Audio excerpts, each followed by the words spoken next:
Kanye West took the homeless nobody Jacques Webster and gave him the opportunity to make a name for himself, becoming one of rap's most iconic mentor-protege duos. With Ye's early cosign and guidance, Travis was able to become one of the biggest artists in the world. However, their relationship wasn't all sunshines and rainbows. Whether it be Travis featuring one of Ye's biggest enemies on his album, or Travis completely abandoning Ye after his crazy controversial rants, the two have had many ups and downs, with it currently looking like the two may be done forever. So here is why Travis Scott abandoned Kanye West.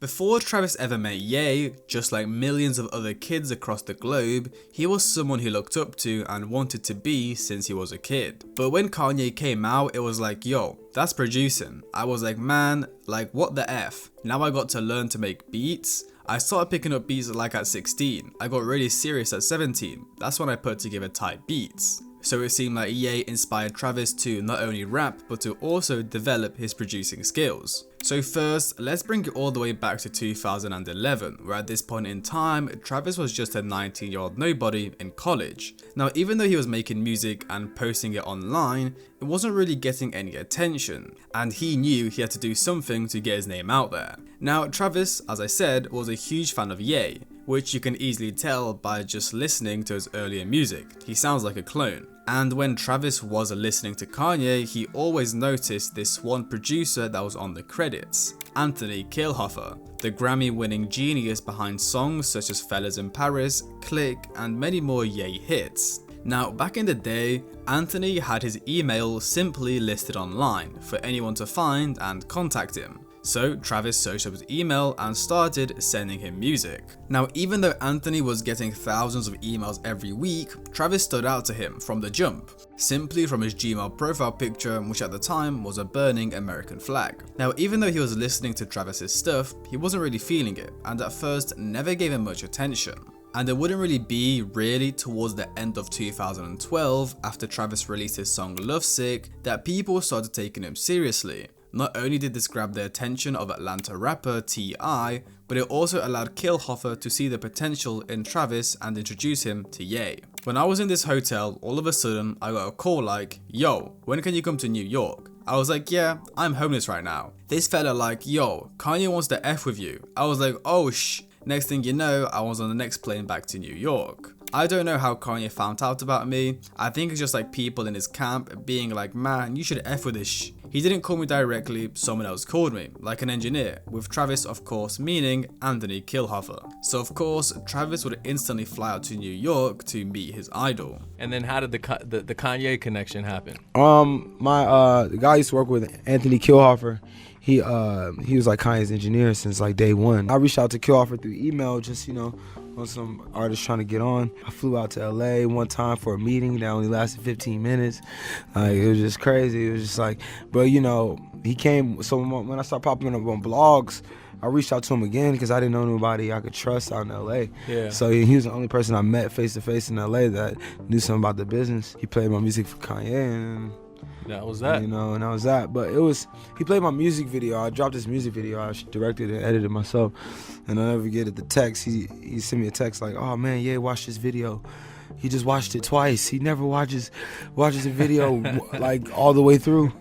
And then you know, next day, you know, he flew me out to New York. But when he flew me out to New York, I didn't meet the nigga for like 5 days, man. The first time Travis met Ye, he was in disbelief that he was actually there in front of him. I mean, it must have been surreal. He went from this super fan who rapped and produced like him to now working with him. After they sat down and actually met, Ye offered him a Dorito Taco Bell from Taco Bell, which he accepted. However, little did Travis know it had sour cream in it, which he hated. So I opened it and that shit was loaded with sour cream. He's like, why aren't you eating it? All my fellas know that shit would make me throw up. But I ate the whole shit. I wasn't going to be like, no, I'm not effing with this taco, man. You put this on this nice plate, but I'm not about to eat it. That taco was so effing disgusting, but man, I wouldn't even notice it. Just playing him my music and just to see him nod his head even a little bit was just ill. The two would get on well though, and it was very clear Ye believed in Travis from the jump, as he would keep him around. Firstly, Travis would pitch in on the G.O.O.D music collab album Cruel Summer.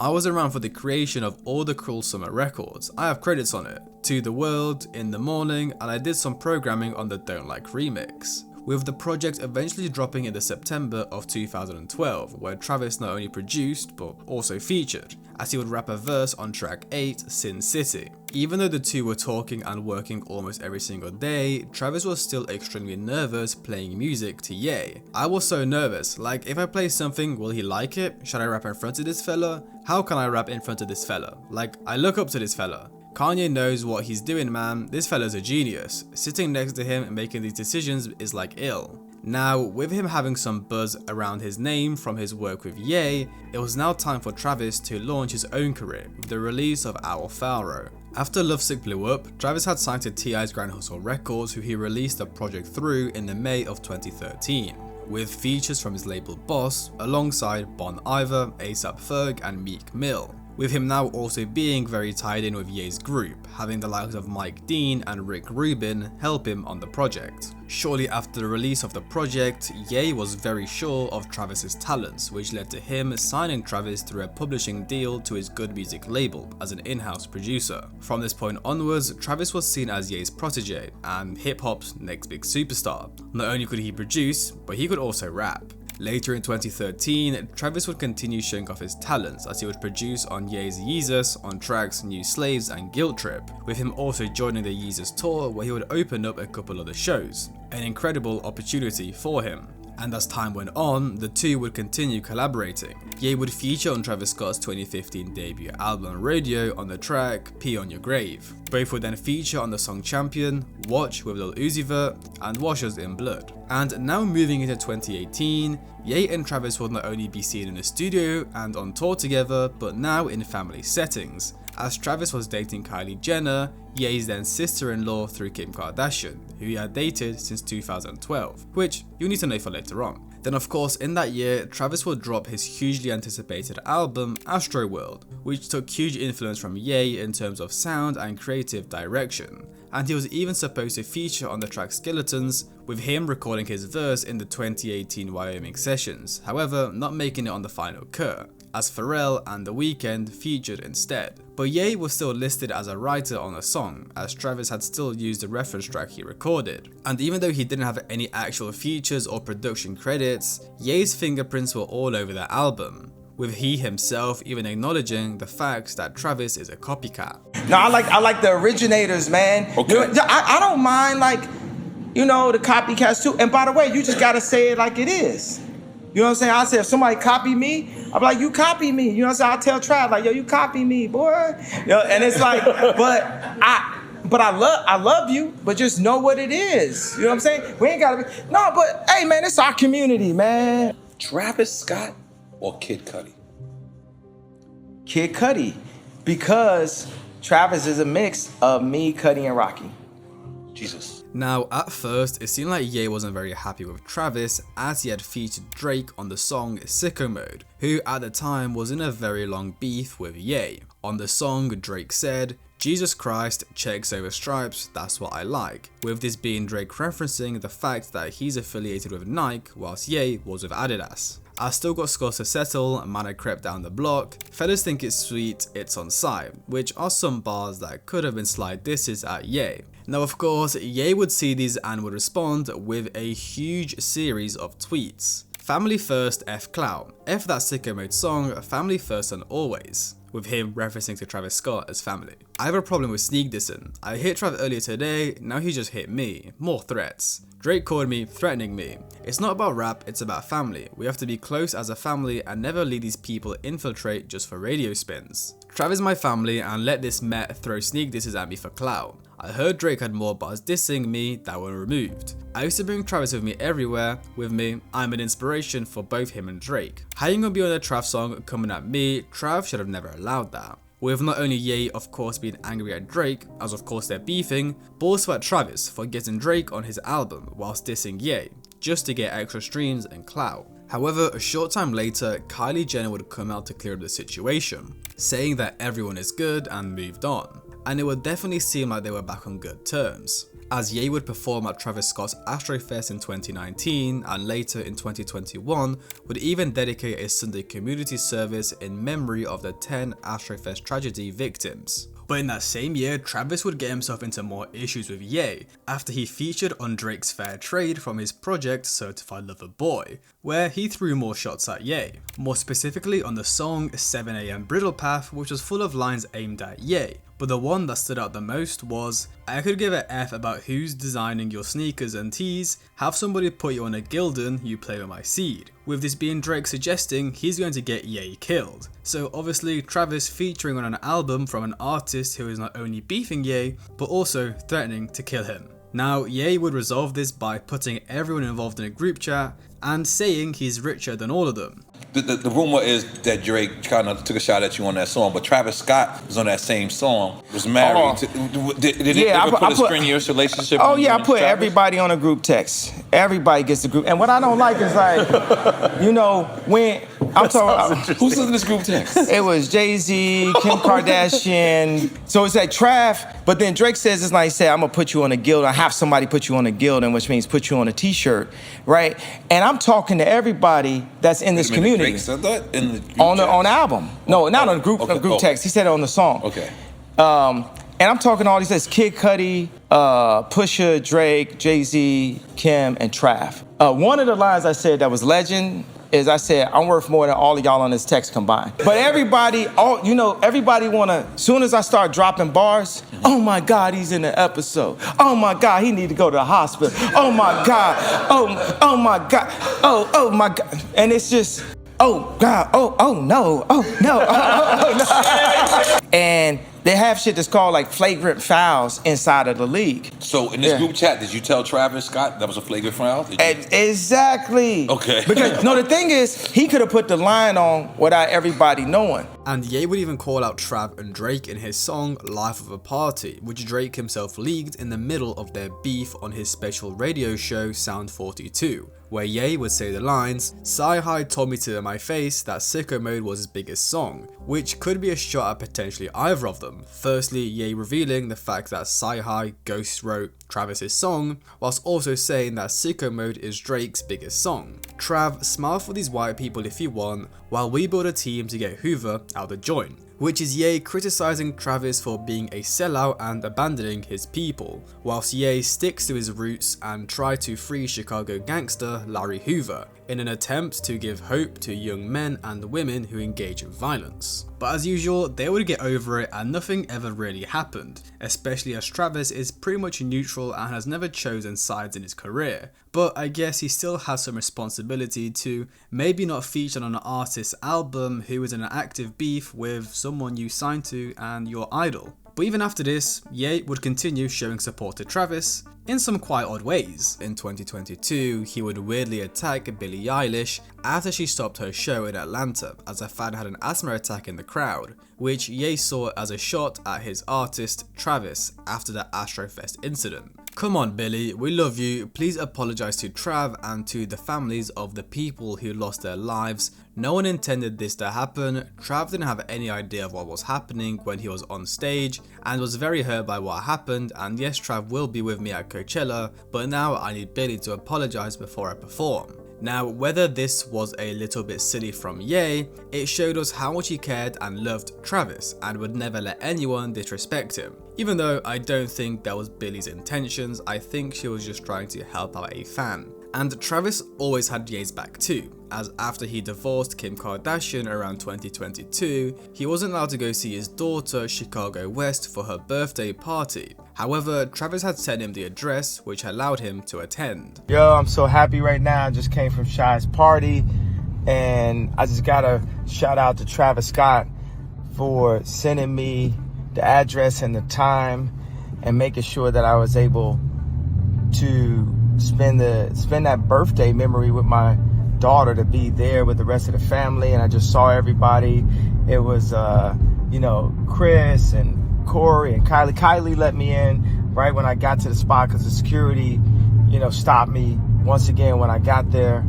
And it's just a matter of just having a conversation, open dialogue, and it was just, everyone just had a great time, and I'm just really happy that I could be there for my children. I just want to thank everybody for their support. Anyways, so even though Ye didn't feature on Astroworld, the two would still be working on music together, as Travis would not only feature on Donda but also Donda 2, whilst also being spotted at the listening parties Ye hosted. A year after Donda 2, Travis would release his fourth studio album, Utopia, in 2023, where once again we would not see Ye feature or produce. However, it still sounded just like a Ye project. For example, Thank God features a reference track from prominent Ye writer Casey, which was originally planned to be used by Ye on Donda, and even featured on the tracklist under the title Thank God I Breathed. However, was given to Travis after Ye decided not to use it. Then Modern Jam with Tito Touchdown samples the I Am God beat from Yeezus that Travis originally produced with Daft Punk back in 2013. God's Country, a track Ye originally made for Donda but never made the final cut, which then Travis used and rapped over some of Ye's parts, using it as a reference track, with Ye never finishing his verse, which may have been what led to him being cut from the song completely. Circus Maximus, which sounds almost like an exact copy of Yeezus' track Black Skinhead, with the song featuring production credits from Noah Goldstein, who produced on Black Skinhead, suggesting that they may have sampled the original drums directly from the song. And finally, Telekinesis, a heavily reworked version of the scrapped Kanye song Future Sounds, also known as Future Bounce, which Ye recorded in 2020 for Donda, with this being the usual Travis re-recording Ye's parts and then completely removing him from the song. Overall, I think this just shows us how much Ye has helped Travis throughout his career, even though he may not be giving Travis Scott features or production credits directly. I mean, not like he needs them anymore anyways. And after Utopia officially released, Travis would then set off on his Circus Maximus tour, spanning 78 stops across 50 different continents, grossing approximately $210 million, making it the highest grossing solo rap tour in history, with Travis even bringing out Ye at some of his shows, most notably his performance in Rome, where he brought out Ye whilst telling the crowd there would be no Travis Scott without him. There is no Travis Scott without Kanye West. There is no Rome without Kanye West. Make some noise for Ye!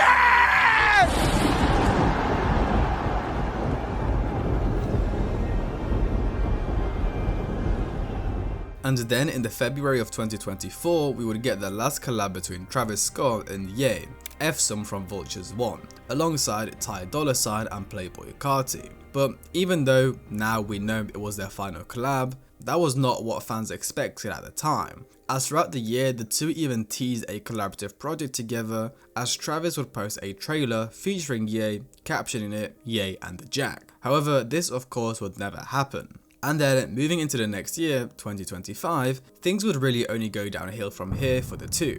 As in the February of 2025, out of nowhere, Travis would unfollow Ye on Instagram and Twitter. Well, out of nowhere, kind of, because it honestly kind of made a lot of sense, especially with the stuff Ye was tweeting. And Ye would notice this and would respond. I love Trav, Virgil and Drake. Drake the realest one of those three though. He not fake cool, he's just talented AF. And yes, it's F Virgil and any of these other fellas that worked for me, then used me, then went against me. I love Virgil and he used that very love to beat. Nigerians are super smart. So basically here, Ye said he prefers Drake over Travis and that Travis used him and then went against him. Now at first, many were confused as just a couple of days prior, the two were seen together at the Grammys. But with Ye already spreading concerning messages over the past couple of years, many fans just wanted Travis to completely dissociate himself with Ye, as this was also part of his crazy Twitter spree where he of course, said some other things too. Now Ye would then shortly after apologize to Trav, which honestly didn't mean much as he would then go on another Twitter spree where he would diss him again. As in another of his rants in the March of 2025, Ye would say that Travis, alongside a handful of other people in the industry such as Virgil Abloh, Playboi Carti and Ty Dolla $ign, turned on him, which really wraps up the story of Travis Scott and Ye. An incredible partnership, a hip-hop legend took a homeless nobody and turned him into a superstar, and really ended up in probably the worst way possible. Ye is having his mental breakdowns on Twitter, causing everyone to distance themselves from him, even his once protege, Travis Scott. Now, I don't think Travis Scott actually turned his back on him or like abandoned him. I think it's more so of he just doesn't want to affiliate himself with him publicly, as you know, Ye is on some crazy stuff right now, which I don't know if I can even show in this video, but you get the point. Maybe if Ye chills out and goes back to normal in the next couple of years, we'll see him back working with everyone as usual. Anyways, hope you guys enjoyed. Like, subscribe, comment, have a great day, and I'll see you guys in the next one.